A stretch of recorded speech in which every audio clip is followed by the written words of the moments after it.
Bonjour et bienvenue sur la chaîne de Nantol Goblin Noob. Aujourd'hui, on est sur les règles et la bataille de notre numéro 29. Et donc, on va commencer par les règles et entre autres, la feuille de règle numéro 9, la règle donc mise en page livre de base, avec les terrains. Donc c'est le chapitre 17 de notre livre de règles. En fait, les terrains, il faut bien savoir que déjà en termes de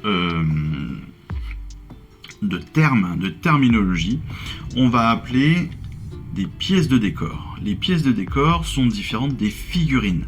Les pièces de décor, en fait, quand elles sont regroupées, quand elles sont plusieurs, on va appeler cela ensuite un élément de terrain. Alors que lorsque l'on a plusieurs figurines, on appelle ça une unité. Ça, on le sait déjà.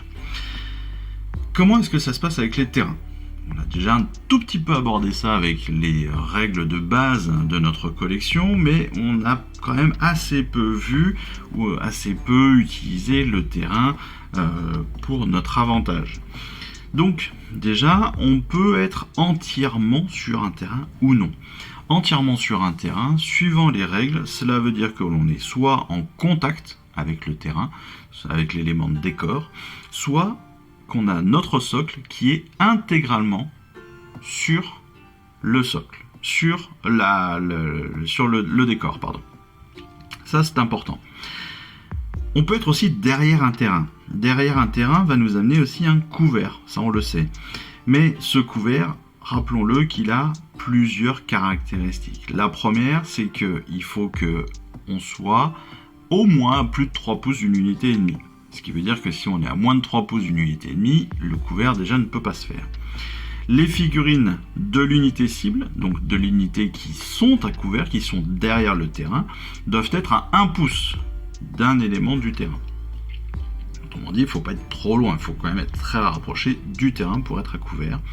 Et enfin, il faut surtout que l'attaquant ne puisse pas tracer une ligne droite. Alors attention, la terminologie est un petit peu compliquée, mais en fait quand on la comprend bien, c'est très facile. L'attaquant ne peut pas tracer une ligne droite entre le point d'une figurine de l'unité attaquante le plus proche et le point d'une figurine de l'unité cible le plus proche sans qu'elle passe à travers un élément de terrain. Ça veut dire quoi ? On va prendre un élément de terrain, tout simplement, d'accord ? Une figurine, ici, Indrasta, et puis une autre figurine. C'est un chef Oruk. Chef Oruk sur je ne sais plus quoi des marais. Norfang des marais, ou un truc comme ça. En fait, le point le plus proche, c'est tout simplement le devant de notre socle. Devant de notre socle jusqu'au devant du socle adverse. Le plus proche possible qu'il y a entre les deux. Si on est comme ça, évidemment, le plus proche, il va être ici. D'accord ? Et donc, il faut qu'on puisse faire une ligne droite. Ici, il n'y a plus de ligne droite possible, parce que l'élément le plus proche d'Indrasta se trouve, on le voit, ici. Et donc, on n'a pas possibilité de tracer une ligne, en fait, entre les deux. Parce que ça passe par le décor. D'accord ? Si on se met comme ça, c'est évidemment encore plus visible. On a une petite visibilité du socle. Mais si on prend le point le plus proche et le point le plus proche, on s'aperçoit qu'on passe par le décor, et donc il n'y a pas de possibilité de visibilité. Tout simplement. J'essaye de faire le plus simple possible. On peut avoir aussi dans les terrains des terrains de faction. Les terrains de faction, ce sont des terrains qui sont spécifiques à une faction et qui ont des règles spécifiques, des règles de faction qui sont spécifiques à ce terrain. Je prends un exemple aussi, ça peut être la lune des Moon Clans, justement, la lune des villes du fil obscur. Il y a une mauvaise lune, en fait, qui peut être utilisée. Et qui a des règles tout à fait spécifiques, avec des pouvoirs, des aptitudes et autres. Les règles de paysage, donc on revient sur le couvert. Le couvert, donc une unité cible est à couvert si toutes les figurines de l'unité sont entièrement sur ou derrière un élément de terrain. Ils peuvent être aussi sur, d'accord. On va ajouter 1 au jet de sauvegarde pour les attaques qui ciblent justement cette unité. Autrement dit, le couvert vous amène un bonus de 1 sur toutes vos sauvegardes si vous vous faites attaquer. Sur les jets de sauvegarde, pas sur les jets de touche, pas sur les jets de blessure, sur le jet de sauvegarde, attention. Une unité qui a une caractéristique de blessure de plus de 10 ou plus, ne peut pas avoir de couvert. Et si en plus elle a fait un mouvement de charge au même tour, elle ne peut pas bénéficier du couvert. Donc une figurine trop grosse, qui a une caractéristique de blessure de 10 ou plus, ou bien une figurine qui vient de charger pendant ce tour, ne peut bénéficier d'un couvert. En même temps, c'est logique, quand vous faites une charge, on vous a vu charger, donc vous ne pouvez pas bénéficier d'un couvert. On sait où vous êtes. Mais, dans les règles, comme par magie, le tour d'après, vous pourriez bénéficier du couvert. Terrain défendable. Les éléments de terrain défendables sont des structures dans lesquelles des unités entières peuvent entrer et qu'elles peuvent défendre. Des bâtiments, des fortifications, des bastions, des tours, des choses comme cela. Les bâtiments défendables donc, peuvent accueillir une garnison, donc ça on le verra dans le prochain numéro, hein, c'est le chapitre 17.2, et on ne peut pas déplacer les figurines par-dessus un élément de terrain défendable, à moins qu'elles puissent voler. On ne peut pas déplacer aussi une figurine sur un élément de terrain défendable, même si elle peut voler, sauf si c'est pour s'y mettre en garnison. Ensuite, on a différentes définitions entre les grands et les très grands terrains. Les éléments de terrain qui sont extrêmement gros vont être appelés grands ou très grands terrains. Un élément de terrain donc, qui mesure plus de 12 pouces de haut et jusqu'à 19 de large est un grand élément de terrain. Un élément de terrain qui a plus de 19 de large est un très grand élément de terrain. Les grands et les très grands éléments donc, sont défendables et peuvent avoir plus de figurines en garnison que les éléments de terrain défendables normaux. En fait, ça dépend du pack de bataille. En fait, dans le pack de bataille que l'on va utiliser pour la bataille en question, on va nous donner techniquement le nombre d'unités qui vont pouvoir défendre tel ou tel terrain. Voilà, tout simplement. Chaque grand élément de terrain compte alors 2 éléments de terrain et très grands éléments vont comporter au moins 4 éléments de terrain. D'accord ? Ça permet aussi de savoir exactement comment est-ce qu'on va gérer cela en termes de disposition du matériel. Les terrains de bois sauvage aussi, ça c'est un élément important. Les éléments de terrain sauvage, donc de bois sauvage, sont des éléments défendables. Ce sont donc des bois et des forêts. Ok, jusque-là, pas de souci, rien de bien compliqué. Les cibles qui s'y abritent sont masquées par un feuillage épais. Logique, quand vous êtes dans une forêt, on vous voit moins bien que dans une prairie. Et si les pièces de décor qui composent un élément de terrain de bois sauvage forment un cercle avec une zone découverte à l'intérieur du cercle, eh bien c'est la zone de découverte est considérée comme faisant partie du bois. Comme sur notre image ici, on ne va pas pouvoir à la fois mettre des arbres et en plus mettre notre unité au milieu. Voilà. Donc, pour simplifier, on va matérialiser la forêt par l'ensemble, par la bordure de la forêt. Ce qui va évidemment être plus logique et nous permettre donc d'avoir cette matérialisation de l'espace. La visibilité entre deux figurines donc, est donc bloquée si on peut tracer une ligne droite de 1 mm de large entre les points les plus proches qui passent à travers plus de 3 pouces d'un élément de terrain de bois sauvage. Autrement dit, si une figurine est à l'extérieur du bois, une figurine est à l'intérieur du bois, si on trace une ligne droite d'1 mm, s'il y a plus de 3 pouces d'écart, eh bien les deux figurines ne peuvent se voir. En tout cas, la figurine extérieure ne peut pas voir celle de l'intérieur. La visibilité des ou vers les figurines qui ont une caractéristique de blessure de 10 ou plus ne sont pas bloquées par les éléments de terrain de bois sauvage. Donc, comme tout à l'heure, dès que vous avez 10 points de blessure, dès que vous avez des caractéristiques de blessure supérieures à 10, eh bien, vous n'êtes pas assujetti au couvert dans les bois sauvages. Ça paraît aussi assez logique. Quand vous avez des caractéristiques de blessure de 10 ou plus, ça veut dire que vous avez quand même des grosses bestioles. Les grosses bestioles, forcément, sont plus difficiles à cacher. Élément suivant de ce numéro 29, ce sont des tactiques. Alors, oui, on a fini plus ou moins les règles. Hein, c'est pour ça qu'aujourd'hui, on n'est pas assez sur les règles classiques, les règles de base, du livre de base, en fait, de règles.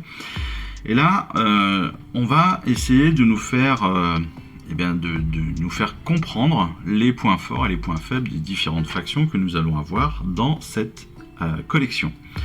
On va débuter par les Éternels de l'Orage, bien évidemment. Mais on a aussi déjà des informations sur les Sylvanettes et les Caradrons. Les Éternels de l'Orage donc sont redoutables et polyvalents. Elles ne rassemblent que quelques unités en général, donc elles sont peu nombreuses souvent, chacune dotée de bonnes caractéristiques dans l'ensemble. Les unités individuelles sont plutôt lentes, mais elles disposent d'options plus rapides comme les chars, la cavalerie ou les griffes-dogs. Utilisez donc ces unités pour prendre des objectifs et attaquer les unités de soutien et de tir adverses. Grâce à Descendants de l'Orage, donc l'aptitude de commandement des Stormcast, vous pouvez déployer vos unités d'Éternels là où elles sont nécessaires. Comme vous avez peu de troupes, l'endroit où vous allez placer vos figurines a plus d'importance que pour d'autres forces. Une armée d'Éternels de l'Orage repose souvent sur ces héros, qui sont de puissants combattants avec une ou plusieurs aptitudes permettant d'améliorer de manière significative la puissance de vos unités. Donc il faut bien veiller à protéger ces héros, parce qu'ils sont techniquement la clé de notre victoire. Pour les Sylvanettes. Les Sylvanettes, donc c'est une faction qui tourne autour de la forêt, des arbres, etc. Les armes de Sylvanettes sont très mobiles. Les armées, pardon. Elles sont très mobiles, excellentes en mêlée et capables de retourner le champ de bataille contre l'adversaire. Leurs unités d'infanterie ont un gros volume d'attaque et disposent souvent d'astuces pour se redéployer rapidement ailleurs sur la table de jeu. Ça peut être intéressant. Cela vous permet de rester loin des ennemis dangereux et de frapper l'armée adverse là où elle est la plus vulnérable. Les Sylvanettes ont également accès à des monstres terrifiants, tels que l'esprit de Durtu, un guerrier colossal capable d'affronter les unités les plus puissantes du jeu, et ça on va l'avoir soit dans la collection même, soit dans le... Non, pas dans le premium, dans la collection. L'esprit de Durtu, on l'a dans la collection. Les hosts Sylvanettes ont des traits de bataille et des aptitudes qui leur permettent d'affecter les éléments de terrain. Donc ça aussi, ça peut être intéressant. On va pouvoir directement agir sur les terrains avec les Sylvanettes. Étudiez donc soigneusement le champ de bataille avant de déployer vos troupes. Une poignée d'unités Sylvanettes peut apporter son soutien à une armée d'Éternels en sécurisant rapidement des objectifs ou offrir un peu de puissance en mêlée aux Caradrons. Les Caradrons, enfin, les Magna Caradrons, dominent le champ de bataille grâce à leur incroyable puissance de feu. Leurs unités volantes rapides et leurs troupes coriaces, avec une liste d'unités petites mais flexibles, les Caradrons peuvent garder leurs ennemis à distance et sous une pluie de tirs. Jouez avec sagacité, donc avec intelligence, et les meilleures unités de votre adversaire seront pulvérisées avant même d'arriver en mêlée. Les Caradrons ont de bonnes caractéristiques de sauvegarde et peuvent résister aux attaques de tir ennemis. Ce sont d'excellents alliés, offrant un appui feu déterminant à des armées qui en seront autrement dépourvues. Autrement dit, les Caradrons vont être très très bons grâce à leurs unités volantes, et très bons en tir, parce qu'ils ont une technologie assez intéressante là-dessus. Comme je vous le disais, on va faire des points particuliers sur nos unités. Ici, les Vindictors. Donc les Vindictors sont une base fiable, évidemment. C'est la base même des Stormcast. Les points positifs de ces Vindictors, dont on a une première unité de 5, on devrait en recevoir une deuxième si je ne me trompe pas, ils vont faire des dégâts réguliers. L'aptitude Arsenal d'âme orageuse permet aux Vindictors d'infliger des blessures mortelles à chaque fois qu'ils font un 6 au jet de touche. Donc ça c'est plutôt pas mal, c'est un peu comme l'arme croûtée de venin pour les éventreurs que l'on va voir tout à l'heure. Ils peuvent donc attaquer n'importe quelle unité ennemie de manière fiable. Ils sont en plus assez durables. Et oui, les Vindictors résistent même aux assauts violents. Ils ont une caractéristique de sauvegarde de 3+, ce qui les protège de pas mal d'attaques. Leur bravoure est élevée, ce qui permet aussi de réussir les jets j'ai perdu le mot. Les jets de déroute. Les tests de déroute, voilà. Même si, donc évidemment, ils commencent à perdre des figurines. Par contre, en point négatif, c'est peut-être leur manœuvrabilité, parce qu'une fois qu'ils sont déployés, ils sont limités par leur caractéristique de mouvement qui est que de 5 pouces. Donc il faut bien choisir où est-ce qu'on les place, car ils ne se déplaceront pas très loin, à moins de faire des courses. Donc les courses, on rappelle, si on fait une course, si on fait courir notre unité, eh bien derrière on n'a plus de possibilité de charge ou de combat. Donc à manier avec parcimonie. Évidemment, ce qu'on nous donne comme information, c'est que l'une des meilleures utilisations des Vindictors est le contrôle d'objectifs. Vous pouvez compter sur eux pour résister assez longtemps aux attaques de votre adversaire afin de marquer des points ou attendre des renforts. Maintenant, on passe aux tactiques de la destruction. Évidemment, on commence par les Cruel Boys. Les Cruel Boys donc sont une armée sournoise dotée d'excellentes unités de tir, d'une bonne capacité de dégâts et d'un grand nombre d'unités de soutien décuplant la puissance de votre horde dans son ensemble. Une force de Cruel Boys récompensera vos plans les plus fourbes. Avant même le début de la bataille, vous pourrez déstabiliser votre ennemi avec un ou deux coups tordus. Presque toutes les unités utilisent des armes croûtées de venin, ce qui signifie que sur un 6, on a des blessures mortelles.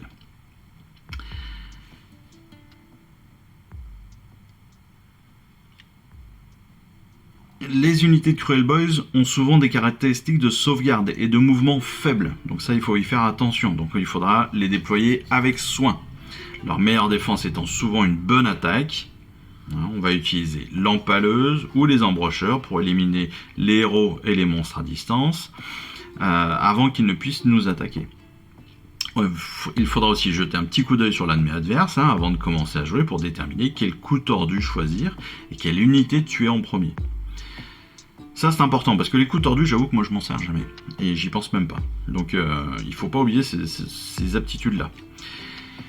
Il faut aussi choisir judicieusement donc toutes ces différentes possibilités de mouvement, d'attaque, etc. pour que la victoire soit évidemment nôtre. Pour les villes du Fiel Obscur, c'est un peu différent parce qu'ils sont complètement imprévisibles, ils sont même dangereux et très amusants à jouer et c'est pas forcément faux.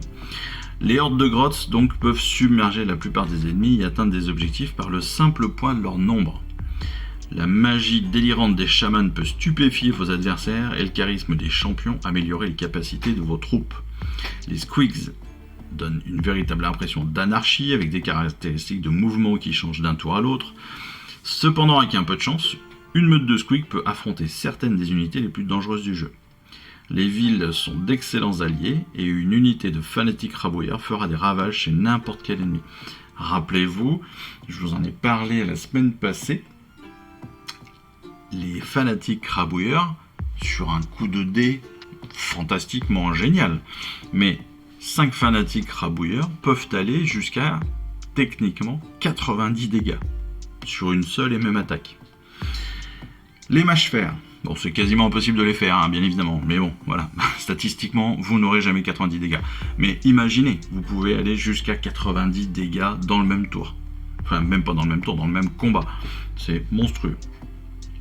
Les mâches-fer donc, sont une armée de combat rapprochés, aussi efficace que brutale, qui gagne en broyant tout sur son passage. Une force de mâches-fer donc, se compose généralement d'un petit noyau d'infanterie lourde, soutenu par un boss puissant. Les unités mâche-fer ne sont pas compliquées, vous pouvez compter sur elles pour frapper fort et encaisser la riposte. Leurs troupes ont peu d'armes à projectiles, elles doivent donc charger droit sur l'ennemi ou compter sur des alliés dotés d'attaques de tir pour éliminer des ennemis clés. Les unités de mâche-fer sont des alliés fiables pour tenir les objectifs des Cruel Boys et des villes du Fiel Obscur. On débute évidemment ces tactiques par nos éventreurs. Pourquoi ? Parce que c'est la première unité qu'on a reçue, bien sûr. Les éventreurs, qui sont la base même de notre armée jusqu'à maintenant. Les points positifs de nos éventreurs sont évidemment des dégâts élevés, avec un gros volume d'attaque, des blessures mortelles infligées par les armes croûtées de venin. Les éventreurs peuvent infliger donc un grand nombre de dégâts, en particulier grâce en plus à poison et élixir du chaman. Vasomoncien. Le deuxième point positif, c'est qu'ils sont flexibles. En fait, ils peuvent être tout à fait affectés à différentes tâches sur le champ de bataille. Ils peuvent aller tenir un objectif, ils peuvent aller protéger une unité, ils peuvent combattre en première ligne. Enfin voilà, ils sont assez versatiles et ils peuvent être utilisés vraiment partout. Par contre, point négatif, c'est qu'ils ont, c'est un soutien nécessaire, mais ils ont besoin aussi d'avoir un certain soutien. Entre autres, des héros, des boss, des sorciers. Les éventreurs sont moins efficaces sans un héros, alliés donc à proximité, et comme un chaman par exemple pour renforcer à la fois leurs armes côté de venin, ou un boss qui tue pour améliorer leur résistance à la déroute. Donc ça c'est important. Ça c'est pareil, c'est des aptitudes que personnellement j'utilise pas assez. Mais voilà, il faut bien, c'est pour ça que je vous dis petit à petit vraiment reprenez les batailles, recommencez, rejouez de plus en plus, vous allez vraiment vous améliorer. Moi j'apprends petit à petit, mais c'est vrai qu'encore une fois comme je joue seul, c'est compliqué de se souvenir de tout, de gérer tout ce qui est possible des deux côtés des deux armées. Je suis pas encore en compétitif à connaître toutes les caractéristiques de tout le monde. Mais l'idée, c'est tout à fait cela. C'est que une unité d'éventreur, soutenue par un boss qui tue, va améliorer donc ses caractéristiques de sauvegarde, ou en tout cas de déroute.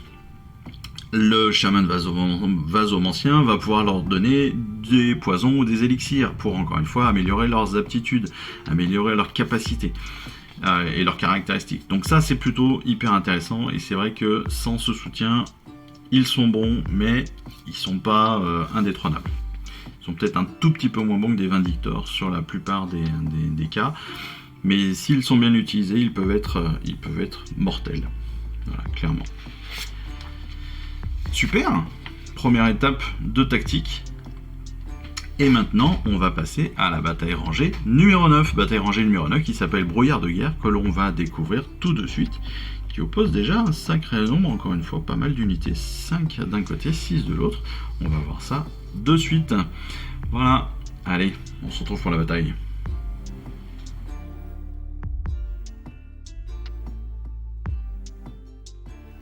On se retrouve normalement pour cette partie numéro 29, c'est la bataille rangée 9, c'est le fascicule numéro 29.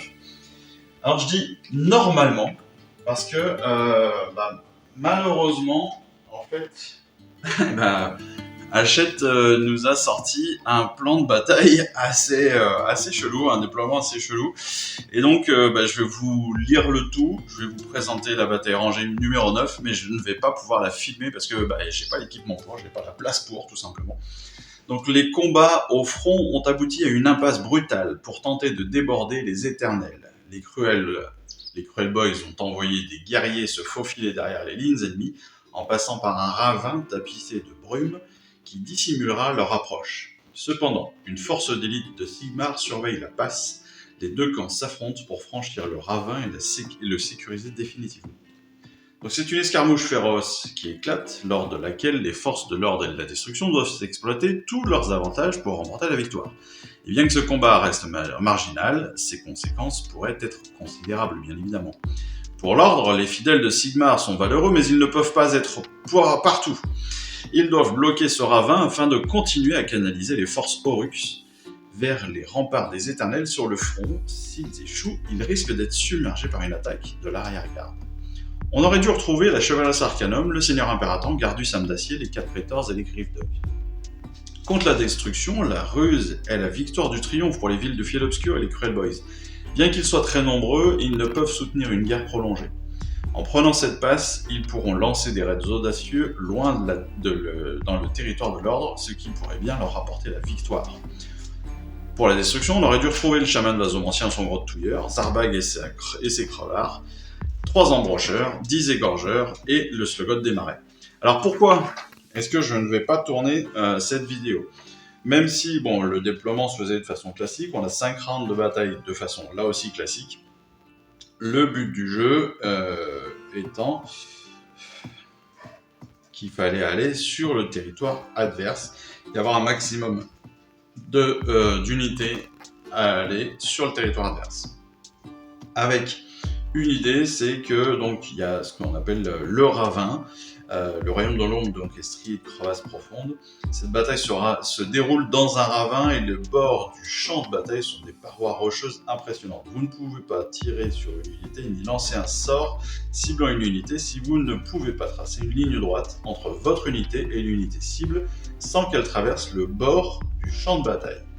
Et c'est là toute la problématique, c'est le champ de bataille. En fait, pourquoi est-ce que je ne vais pas pouvoir tourner cette vidéo ? Vous voyez, là je suis sur une table qui est quand même assez large. Eh bien, je ne peux pas tout mettre. J'ai essayé de la tourner dans tous les sens. Je ne peux pas tout mettre. Et en fait, le champ de bataille, il est comme ça. Il est légèrement décalé, donc d'une moitié de champ de bataille, pour qu'on ait une zone de déploiement ici, une zone de déploiement ici, et le ravin au centre. Donc ça, c'est très bien. L'idée en elle-même est très très bien, mais elle n'est pas pratique. Et en particulier pour moi qui tourne des vidéos avec ça. Donc malheureusement, je ne vais pas tourner cette bataille. Ce qui va nous permettre de gagner un petit peu de retard, je vous l'avoue, hein, sur les vidéos de bataille. Donc désolé pour cette bagarre qui n'aura pas lieu. Mais voilà, là en l'occurrence, honnêtement, c'est pas que de ma faute. Vous pouvez remercier évidemment Hachette et cette idée d'avoir un plan de bataille décalé comme cela. J'espère qu'on n'en aura pas trop dans le futur, des comme ça. Je ne crois pas, il me semble pas en avoir vu d'autres. Mais voilà. On va rester là-dessus. Malheureusement, on reste là-dessus.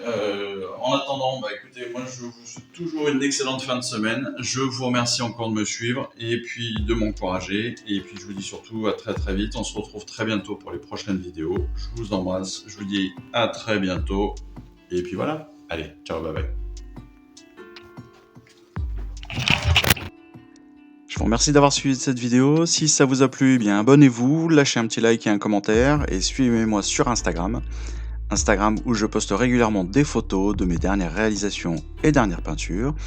Et puis comme il est maintenant de tradition sur la chaîne, je vous souhaite une excellente fin de journée et surtout, lisez bien, collectionnez bien, assemblez bien, peignez bien et jouez bien. Allez, je vous embrasse et puis je vous dis à très vite. Allez, ciao, bye bye.